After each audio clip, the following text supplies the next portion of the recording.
We are here at Baekuseng, our Makgeolli brewery located in Seoul. We're actually inside a Korean traditional market. So if you have the opportunity to visit Seoul, you can come and see the market, enjoy some delicacies, some Korean pancakes or pajeon. You can also buy tons of side dishes around the market. And of course, you can come visit us, either drink some makgeolli from the brewery here, or even better, take a class and learn how to make makgeolli and take that skill and do it at home.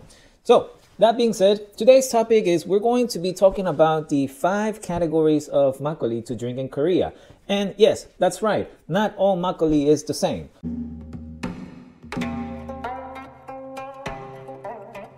Now, that being said, the first thing that a lot of tourists or visitors encounter when they come to Korea, they might go to not a supermarket, but the convenience store, and the first thing they see besides the soju or under the same fridge is this bottle or these 2 bottles. Okay, now that's the first type of makgeolli that we are going to talk about.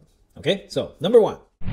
Okay, so the first makgeolli is the easy to find and the most common makgeolli. Now, this type of makgeolli is pretty much, it dominates the market. I would say a good 80% of, or even more, of the makgeolli market in Korea is dominated by this ginormous makgeolli breweries, okay? Now, these guys will always compromise quality over quantity.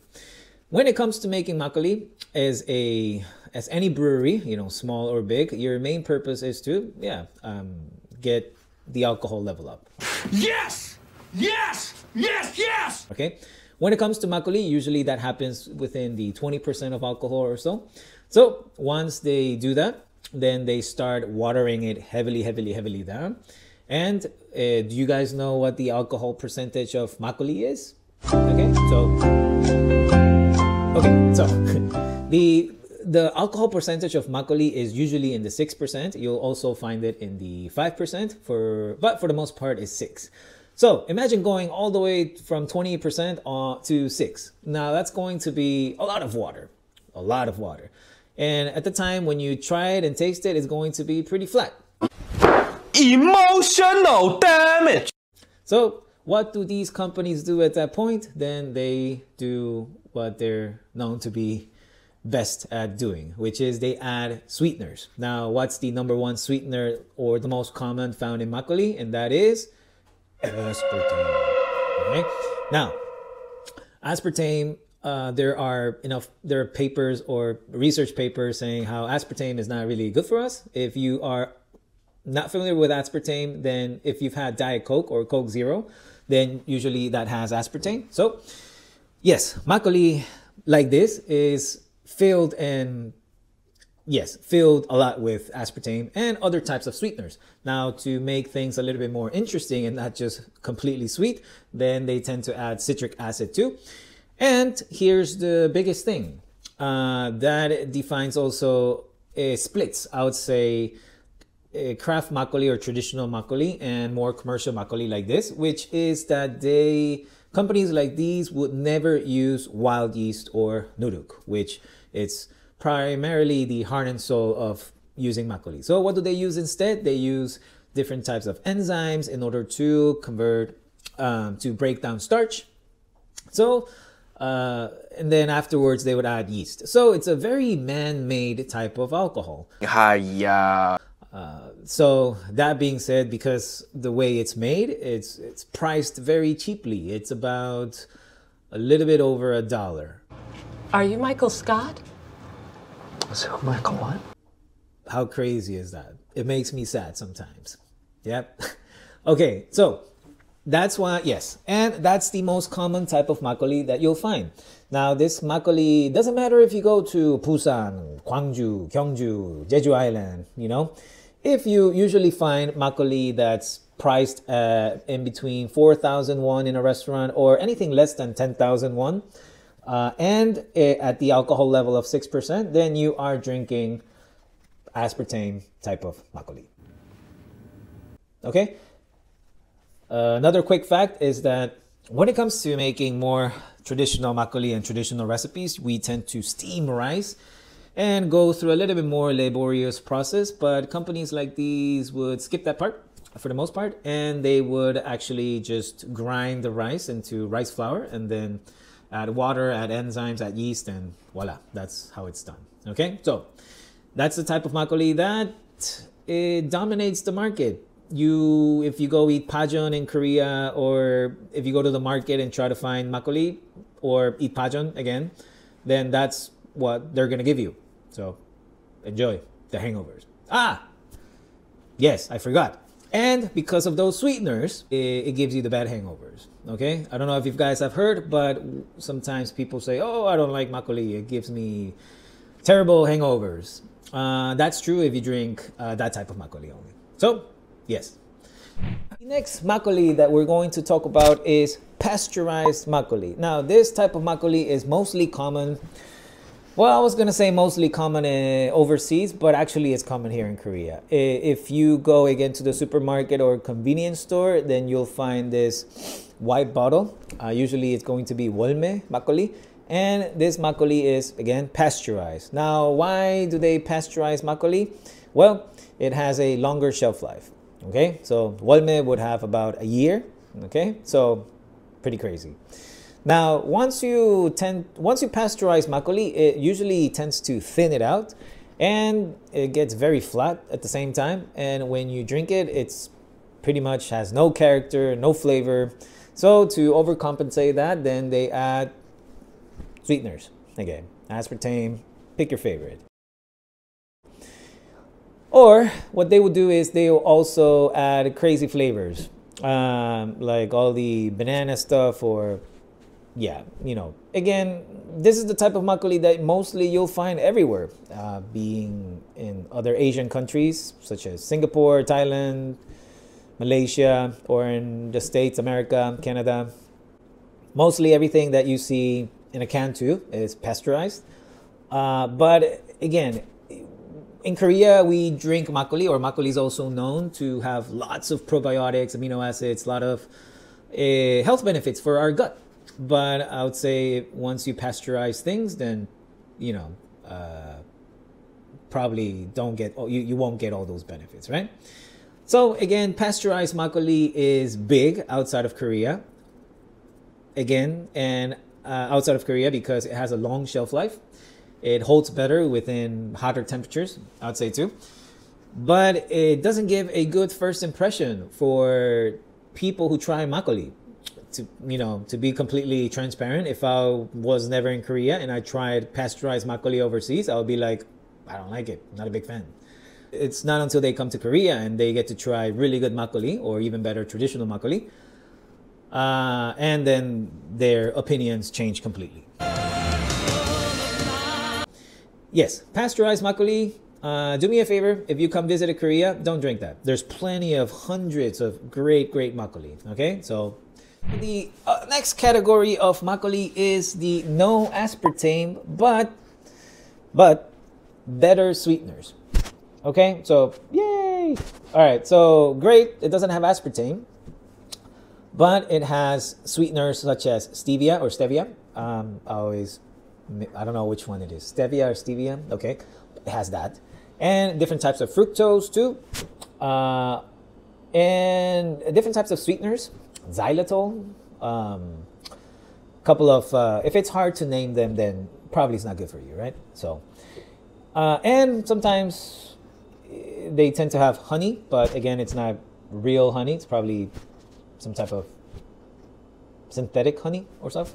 But okay, so but that's the type of makgeolli that you also find. Now, if you go to a restaurant, anything that is usually, I want to say for the most part, usually non-carbonated, and it sits at a higher ABV too, so something like 7, 8, 9% of alcohol. Usually those types of makgeolli could be in this category. Okay, so the makgeolli that doesn't have aspartame, it has better sweeteners, and it's non-carbonated. Now, yes, there's hundreds around this type, with different types of texture, flavors too. I would say it's a step up from the aspartame type of game, but I wouldn't say it's makgeolli at its best. The next category of makgeolli is makgeolli that And this is the type and category that has been trending more for the past few years. And I see more makgeolli breweries implementing now.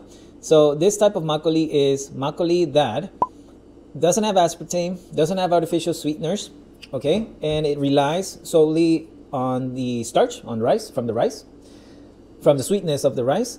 And it's probably my favorite category when it comes to more commercial makgeolli. And yes, so makgeolli like this, again, the big part is that it doesn't have any artificial or funny sweeteners. But here's the thing. When it comes to making makgeolli, I like to break them down into two kind of schools. So you have the traditional school where you would use, we're going to talk a little bit more about it that's the next and final category, but you would use more of traditional, it will be more of a traditional process, but also we would rely solely on wild yeast or nuruk. However, this type of makgeolli, the process of making it goes into more care. The breweries like these, they tend to steam rice and do more of that traditional process too.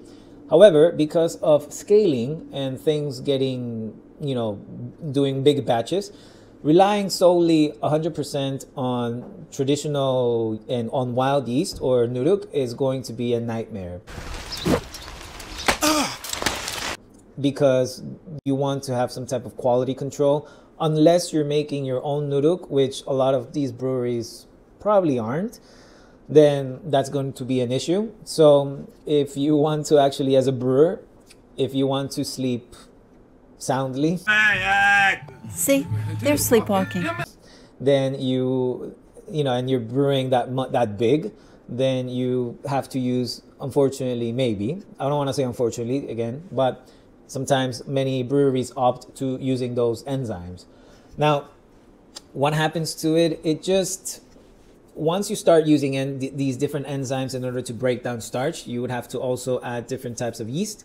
And already that kind of makgeolli making way, it kind of limits the character and the tasting notes of a true, more rounder makgeolli, okay? So makgeolli like this tends to have a more uniform character. So if traditional makgeolli tastes as many different things going on and it's an explosion of flavors in your mouth, then this type of makgeolli tends to be more one way forward, and sometimes more milky, if anything.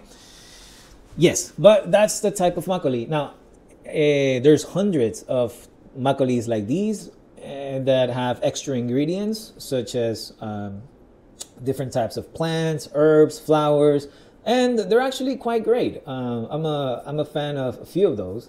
I'm a fan of a couple of makgeolli bottles in the market, and I tend to enjoy those from time to time. Now, that being said, for this category, then you kind of are in between the traditional school and the more commercial school. It's like in between. Show me wax on, wax off. Aye. The last category of makgeolli, perhaps my favorite, and the one that we mostly emphasize teaching here at Bekuseng Makgeolli. That's right, we have classes here. If you go on to our website, bekuseng.com, you can take different types of classes. We have our one-day fruit makgeolli class where we'll teach you one type of recipe, or we have our more intermediate type of class called Makgeolli for All Seasons, where we would teach you how to make makgeolli that has a higher alcohol level that tends to be more smooth, delicate, especially if you want to enjoy cheongju. And we also have the Complete Brewer, which will teach you how to make a couple of these recipes plus your own nuruk if you cannot find it. And that whole thing about not finding nuruk, that deserves another video, which will happen soon. But yes, keep that in mind. Okay, so traditional makgeolli is makgeolli that stays mostly true when it comes to old recipes. So, but perhaps besides that, I'd say the kicker is that you would use traditional nuruk in its entirety. So there's a lot of breweries that still focus on that. Some of these breweries have been out for quite a long time, and I would say many of them are responsible too.